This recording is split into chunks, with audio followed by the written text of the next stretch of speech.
Você está assistindo ao programa Café com Direito. Notaram que tem um lugar diferente? Eu estou aqui no jardim do restaurante da família Mussini, aqui na Avenida Nego. E essa é a proposta do programa Café com Direito, mostrar para você outros lugares bem gostosos, aconchegantes, para você tomar um café e discutir não só temas jurídicos, mas também um bom bate-papo com os amigos. E por que não temas jurídicos em um ambiente gostoso, ler um livro? Isso você tem aqui no restaurante Família Mussini. E o programa Café com Direito vai buscar sempre isso para você. Não só conhecimento jurídico, mas também lugares aprazível para você discutir e falar sobre direito. Fique conosco e vocês vão ter a honra de ver uma belíssima entrevista com a doutora Rita de Cássia, que vai falar um pouquinho para nós sobre a reforma tributária. Será se sai essa reforma tributária? É isso que nós vamos saber já já no programa Café com Direito.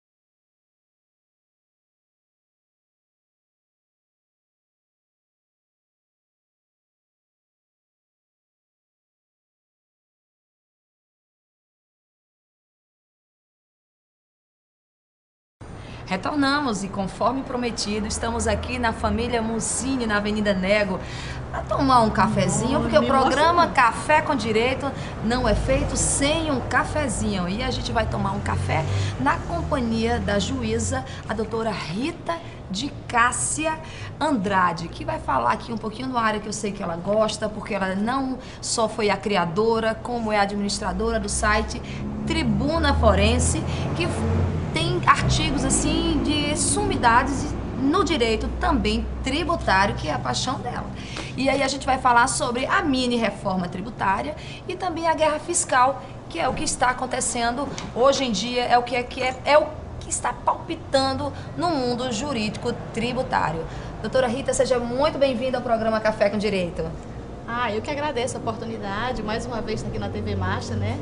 Conversando com vocês e com esse público maravilhoso de João Pessoa e de toda a Paraíba. E espero contribuir de alguma forma, né, nessa pequena conversa que nós vamos ter agora, né? Pois é, porque de fato, o Café com Direito tem esse objetivo. Tomar um cafezinho, discutindo direito, né, sem muita formalidade aqui, que é a juíza. Eu vou tentar descontrair você, doutora, para a gente falar desse assunto que às vezes pode parecer que só interessa a nós, operadores do direito, essa questão da reforma, essa guerra fiscal, mas atinge diretamente ao cidadão que é o contribuinte. E aí eu pergunto, como uma operadora mesmo, como a senhora está vendo essa questão dessa mini reforma em relação ao ICMS, aos incentivos fiscais, e agora com essa decisão recente do STF afirmar que é inconstitucional os incentivos oferecidos pelos estados? Olha, em primeiro lugar, nós temos que falar, antes de falar nessa mini reforma, né, que ela é mais dirigida para o ICMS, nós temos que tocar primeiramente na reforma tributária propriamente dita. Sem falar nas propostas anteriores, nós temos uma PEC, que é a 233 de 2008, que estabelece as regras norteadoras da reforma tributária no país. Então, dentre essa reforma que está na PEC 233, então nós temos o IVA federal, né, que ele aglomera em 2 impostos, 7 tributos, né, incluindo-se o PIS, a COFINS, a CID dos combustíveis, né, o imposto de renda das empresas, né, e paralelamente a isso, nós temos a simplificação do ICMS, que é o imposto de melhor arrecadação e de maior arrecadação do país, que ele sozinho é responsável por 25% da nossa arrecadação. Então o ICMS ele não entrou como IVA estadual, mas ele entrou numa situação de uma unificação legislativa. Nós temos hoje 26 estados no Distrito Federal e, portanto, 27 legislações tratando do ICMS. nós temos 27 alíquotas diferenciadas do ICMS. Tá aí o grande problema do ICMS. Então, o que acontece? Nós temos hoje uma cobrança no destino e uma cobrança na origem. Nós temos um sistema misto de cobrança. Então, tudo isso são aspectos que estão sendo discutidos na reforma. E como a reforma, efetivamente, ela não vai sair por N questões econômicas, questões políticas. Então, N questões, ela não vai sair. Então, o que se está costurando, que os governadores dos diversos estados estão tentando costurar e administrar, é uma mini-reforma, particularmente no ICMS. Por ser o maior imposto, maior tributação, o imposto que você tem uma arrecadação que paga antecipadamente, né? É não cumulativo, mas acaba sendo cumulativo. Né? Acaba diretamente para o consumidor. Para o consumidor acaba sendo cumulativo. Então, o que quer dizer essa mini-reforma? Essa mini-reforma, os governadores, agora dia 15, particularmente do Nordeste, se reuniram com a presidente e o ministro da Fazenda, o Manteiga, né? Para reivindicar aquilo que eles consideram de mais prioritário. E um desses pontos de prioridade dos estados é a permanência dos incentivos fiscais. Que você sabe que recentemente o Supremo Tribunal Federal considerou inconstitucional a legislação que permite o incentivo fiscal de outros 8 estados da federação, incluindo o seu Distrito Federal. Entre eles Rio de Janeiro, Paraná, Santa Catarina, né? São Paulo, não me recordo agora se entrou, mas eu sei que foram 8 estados praticamente do Sul e Sudeste. Então, assim, e os estados mais pobres, vendo essa situação, então procuraram correr logo para ver o que pode se manter. E o que foi mais solicitado nessa reunião, que eu tive lendo e vendo alguma coisa no noticiário, é manter esses incentivos. E o ministro, ele se mostrou até favorável a determinadas propostas oferecidas pelos governadores. Por exemplo, manter os incentivos que já estão vamos dizer, em andamento, mas sem determinados benefícios. Mas esses benefícios, não está aí a origem, de fato, dessa guerra fiscal no momento de atrair para o Nordeste, para os nossos estados assim, mais carentes, o desenvolvimento, a indústria? Mas é porque assim, o incentivo, ele tem seus pontos positivos e tem seus pontos negativos. Existem incentivos em que você, além da isenção tributária, o governo, o Estado, ele contribui com o problema da infraestrutura, até muitas vezes na construção de prédios, né? Ele entra com crédito subsidiado, então não é só a isenção fiscal. Ele está ultrapassando... Ele ultrapassa os limites daquilo que pode ser bom para um Estado, mas prejudicar o outro. Entendeu? Então, o incentivo fiscal, ele é uma faca de 2 gumes, ele é bom de uma forma e ao mesmo tempo ele é ruim. Então, quem mais quer os benefícios são os estados mais carentes. Você veja que nós tivemos uma briga muito grande quando foi se instalar a Ford no Brasil. Por quê? Porque a Ford, de todo modo, ela ia se instalar no Brasil. De todo modo. Então, o quê? Instalou-se uma briga entre a Bahia e o Rio Grande do Sul. E por que a Bahia ganhou? A Bahia ganhou por quê? Porque ela ofereceu possibilidades maiores que o Rio Grande do Sul. E outra coisa, não há na Bahia uma diversidade de empresas em que os funcionários possam dizer, não, eu não fico na Ford, mas eu vou para essa outra aqui. Então, eles têm a capacidade de barganhar salários, menores benefícios. Então, tudo isso, a questão da distância. No Rio Grande do Sul, um funcionário não chega, talvez, no trabalho em 10 minutos. Na Bahia, com 10 minutos, ele chega no trabalho. Nesse caso, então, tudo isso contribui, até para o empregado não faltar, para não ter o vale-transporte, porque ele mora perto de casa. Mas você aponta esse caso específico, citando esse exemplo da Ford no Brasil, como algo negativo para o cidadão, para o contribuinte, para o cidadão? Não, eu não vejo como negativo, como eu lhe disse. Eu não vejo o incentivo fiscal como negativo, porque se assim fosse, eu seria contra a Zona Franca de Manaus. E eu acho que não sou, porque a Zona Franca de Manaus, ela sobrevive até hoje por conta dos incentivos fiscais. E aí nós temos também Né? Que não se resume apenas em Manaus. Quando a gente fala Zona Franca de Manaus, ela vai até onde você não imagina. Ela abrange vários estados da Amazônia Ocidental, da Amazônia Oriental. Ela não fica só em Manaus. Então, pensando ela não também, fica só na Amazônia. E aí essa ideia também querem implantar também na Paraíba como o que eles chamam Porto Seco. Seria Isso. algo mais ou menos parecido. Não. E você vê isso como algo positivo? No caso aqui da Paraíba, eu vejo como uma coisa positiva. Desde que essas empresas, elas, que via de regra, às vezes acontece também da empresa se instalar, ficar um período e ir embora. Tá, esse de fato Então é ela um vai ponto embora. negativo. Então ela não deixou nada para o Estado. Ela apenas Curte aquele período. curte aquele período e vai embora. Então, o incentivo, a isenção, é isso que é a questão da guerra. A guerra fiscal nada mais é do que a briga de estados tentando barganhar empresas, né, empreendimentos para o seu território. Que é uma briga justa, Que é uma legítima. briga justa. Mas para... por que tem essa briga? Aí você pergunta, mas qual é o fundamento disso? O fundamento disso por quê? Porque falta incentivos para o desenvolvimento regional. E esse incentivo, ela está na PEC, está na reforma tributária. Seria incentivo federal? Federal, através desse IVA federal, o governo, segundo lá o que está escrito, eu digo que está escrito, porque não é o que vai ser cumprido, 1,8 será destinado para incentivo regional. Então, aquele estado que arrecada mais e o outro que arrecada menos, quando o ICMS passar a ser cobrado no destino, então não vai ter prejuízo. Porque o governo federal vai compensar. Vai haver uma câmara de compensação para que se mantenha a igualdade, essa paridade entre o estado maior, mais desenvolvido, e o estado menos desenvolvido. No início da entrevista, você fez uma abordagem didática, né, de forma muito clara em relação ao objetivo do projeto e a questão do IVA. Você poderia afirmar que seria essa uma solução tributária mais acessível, ou eu diria assim que mais beneficiaria o cidadão brasileiro? O IVA? O IVA. Eu sou a favor do IVA.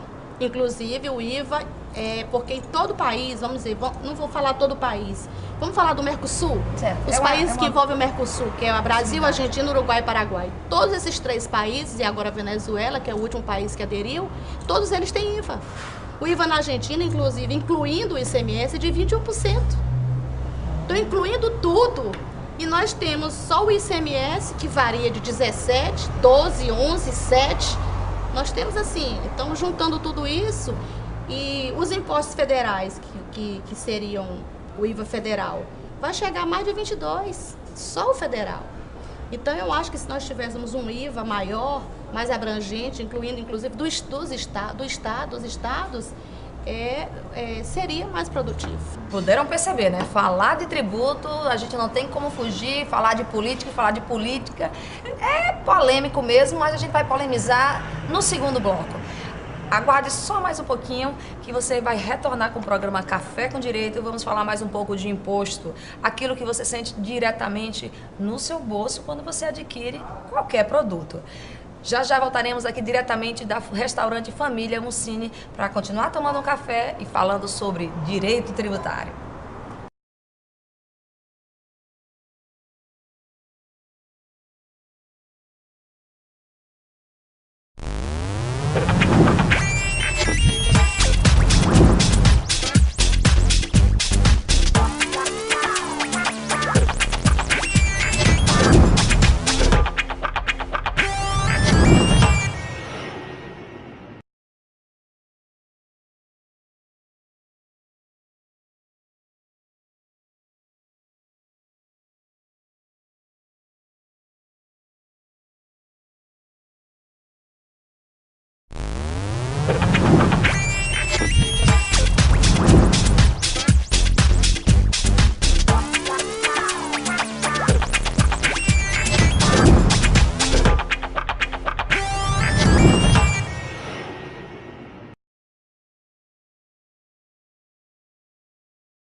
Retornamos com Café com Direito aqui na Família Mussini, na Avenida Nego.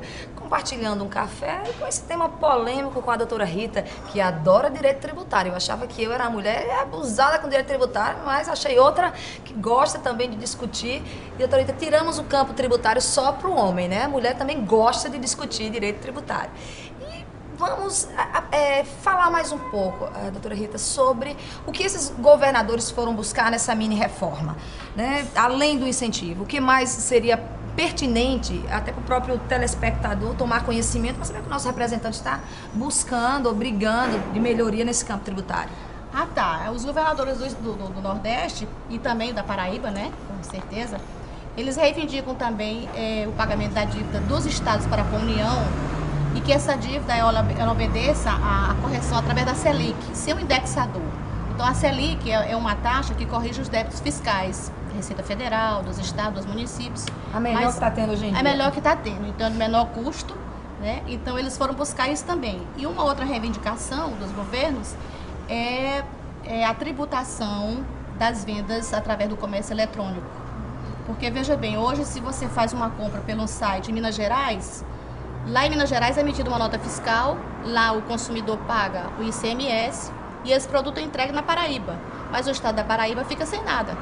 Então eles foram reivindicar isso. Inclusive, eu queria até louvar aqui, tem um deputado nosso que é jovem, Efraim Filho, ele é autor de um projeto em que ele busca também o pagamento desse ICMS através da venda eletrônica, tanto na origem de onde sai o produto, como no destino.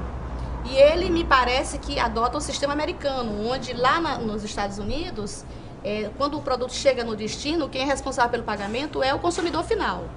Mas aí eu entendo que seria uma bitributação. Então nós temos que encontrar uma fórmula de que nenhum saia, vamos supor que em Minas Gerais o ICMS seja 17%. Então fica 10% para Minas Gerais. Meu pensamento é esse, meu raciocínio é esse. Se a alíquota do ICMS em Minas Gerais sobre determinado produto, tirando energia e comunicação, né? E combustível, se lá é 17%, então que ele ficasse com 10% e 7% ficasse com o estado da Paraíba, um exemplo. Claro. Então haveria um equilíbrio aí na distribuição, né, social do imposto, porque o imposto ele é de caráter social também, né? Ele não é só fiscal, ele tem seu aspecto social. E a gente trabalhando num Brasil imenso com o Nordeste, acaba uma disparidade. Mas em relação a isso, foi tentado recentemente, já está suspenso aqui no estado um decreto aprovado pelo CONFAZ e fizeram isso, mas dessa forma errada, e já foi suspenso, que o consumidor final virava contribuinte do ICMS, agora bitributado. Porque ele já vinha o produto lá pagando, já tinha pago. Quando chegava aqui na fronteira, chegava na fronteira aqui do estado da Paraíba, estava ficando parado e você teria que pagar novamente. A informação que se tem foi mais uma atitude política para até forçar uma boa negociação. Mas ainda bem que suspenderam, porque de fato era inconstitucional, nenhum cidadão tem que pagar 2 vezes o mesmo imposto pelo mesmo fato gerador. Então há uma evolução quanto a isso. Mas agora vamos falar um pouquinho, aproveitar esse ensejo de projeto, de tudo, e dizer o seguinte: no Mato Grosso do Sul tá se discutindo um projeto em que o Estado abriria a mão do ICMS da conta de energia para um hospital específico de câncer, que atende 95% via SUS.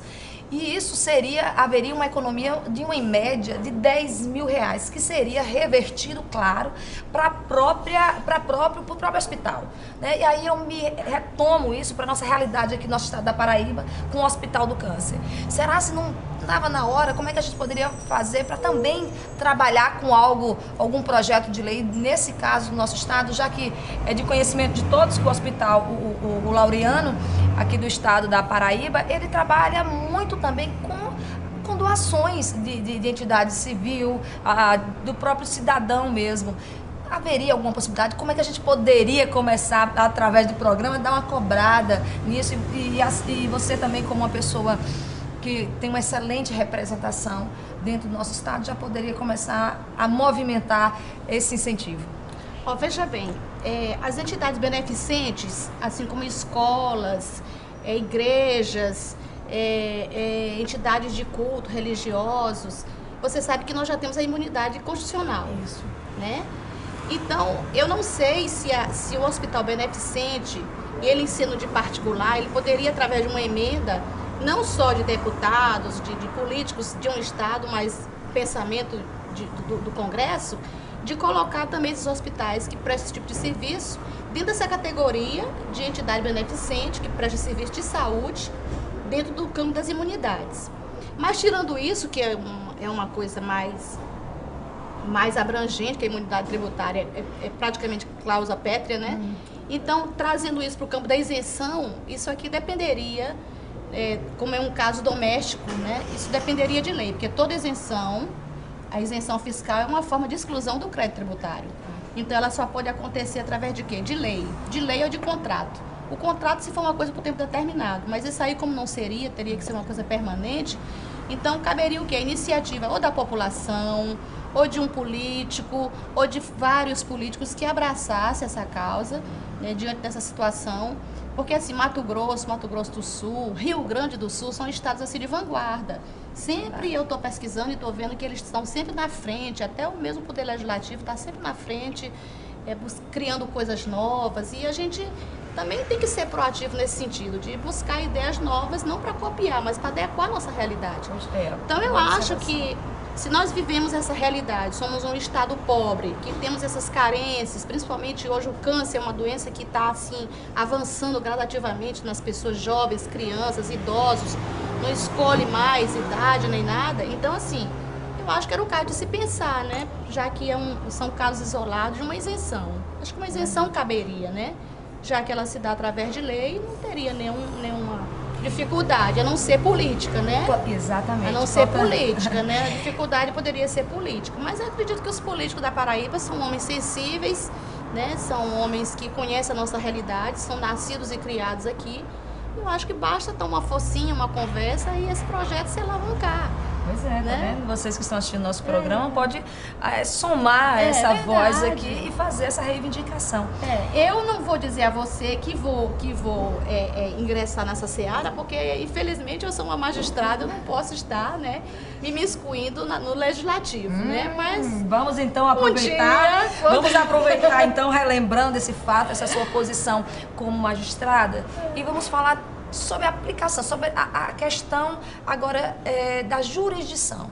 A senhora poderia me dizer se a jurisdição, se o direito brasileiro, ele está sendo bem aplicado, tendo como norte, né? Ou tendo como princípio, ou como total importância, ou adequando à Constituição no momento de aplicar o direito tributário? Está se vislumbrando, está se fazendo conforme a Constituição? Essas novas leis que estão chegando, esses novos projetos. Olha, veja bem, a Constituição, nós temos um sistema tributário que o sistema em si, normativo, ele é complexo, mas ele é um sistema bom. Eu já tive a oportunidade, eu estou escrevendo uma obra, eu já tive a oportunidade de ler artigo por artigo no campo do sistema tributário brasileiro. Então, ele é um sistema bom. Está sendo aplicado, agora, respeitado. dentro da sua própria normatividade, lá dentro mesmo, lá tem inconstitucionalidade. Você imagina a Constituição, ela ter vários pontos de inconstitucionalidade. Quer ver a cobrança do ICMS antecipado. Verdade. Não acontece o fato gerador e você já paga. Tá entendendo? Se você no final vende o produto ou não interessa. Quando você traz um carro da montadora, você já pagou o ICMS. Se você vai vender o carro ou não, aí é problema de quem comprou. Se vender, tudo bem. Se não vender, você bota liquidação, tem prejuízo. Então isso está errado. Porque o fato gerador tem que acontecer depois, a cobrança do imposto tem que acontecer depois do fato gerador. E não ocorrendo o fato gerador, não tem imposto. Então isso aí está na Constituição, está no artigo 150. Então isso é uma inconstitucionalidade.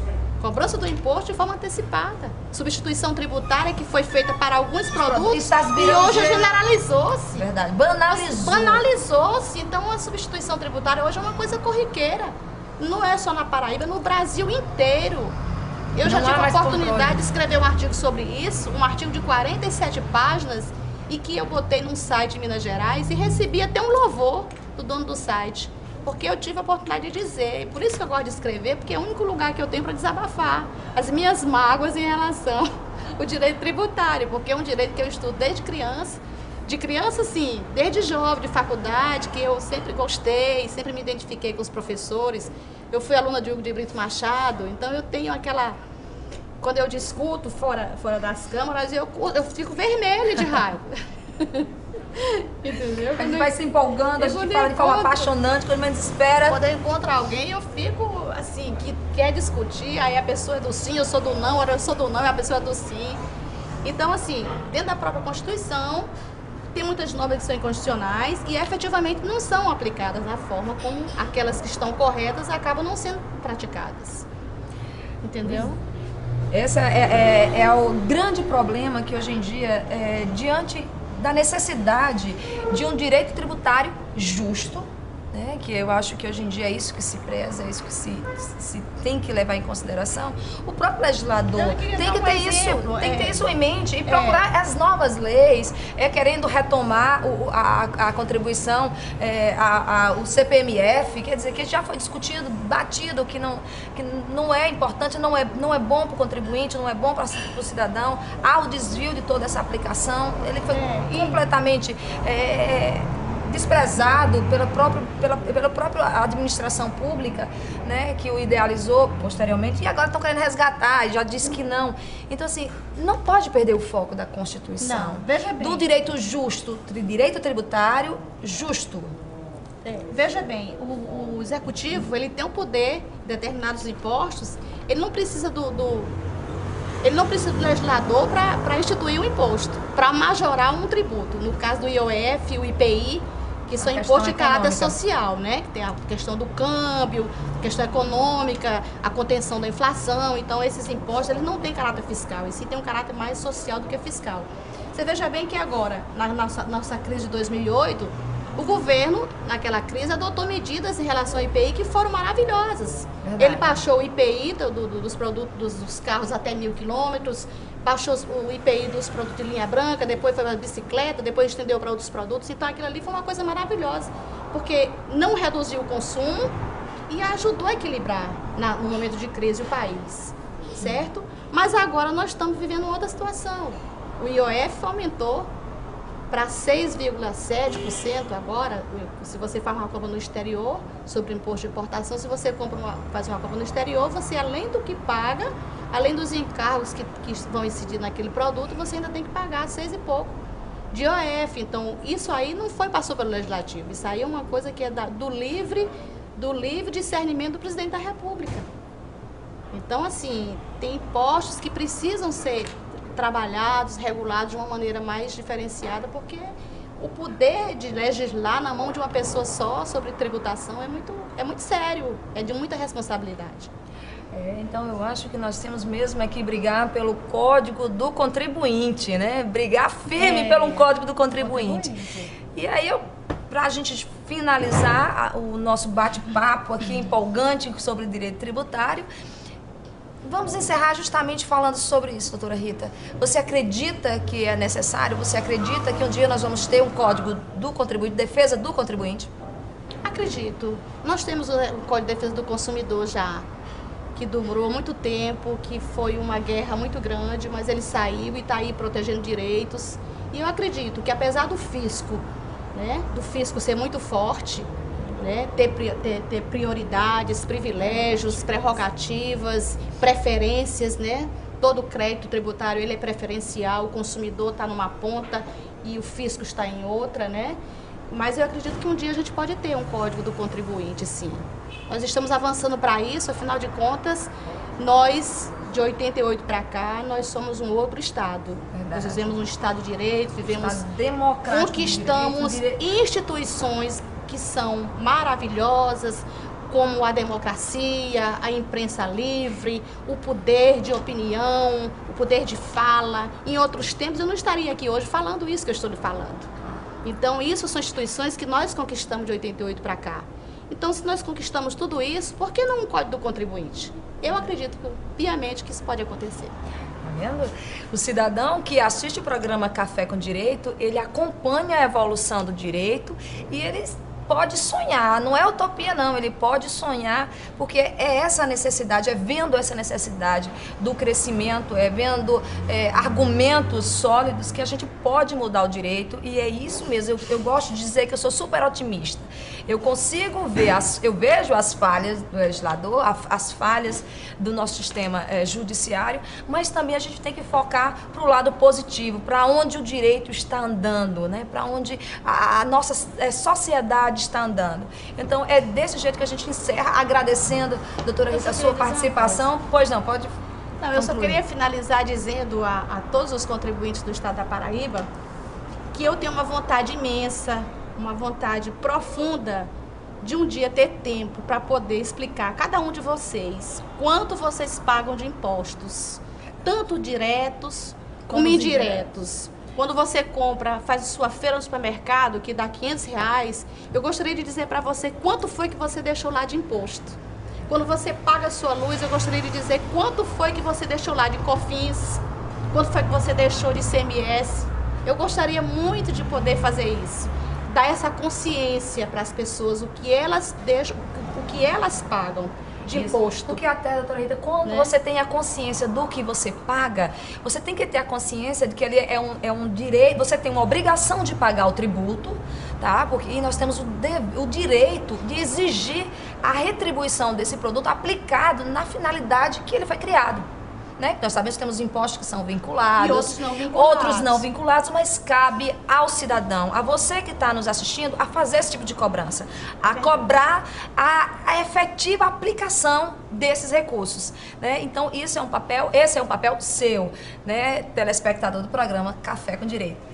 E é isso aí, felizmente o papo tá agradável, a gente pode marcar esse tema com outros entrevistados, eu tô com a própria doutora Rita aqui, mas acabou o nosso tempo e o programa Café com Direito vai ficando por aqui, né? E a gente se despede também do restaurante da família Mussini, que nos brindou com essa honra e com esse lugar aconchegante para tomar um café e falar de direito de forma tão descontraída. Café com Direito fica aqui, mas na próxima semana falaremos mais sobre o mundo jurídico, sobre o direito e principalmente sobre a sua função de cidadão paraibano e de cidadão brasileiro. Até a próxima semana.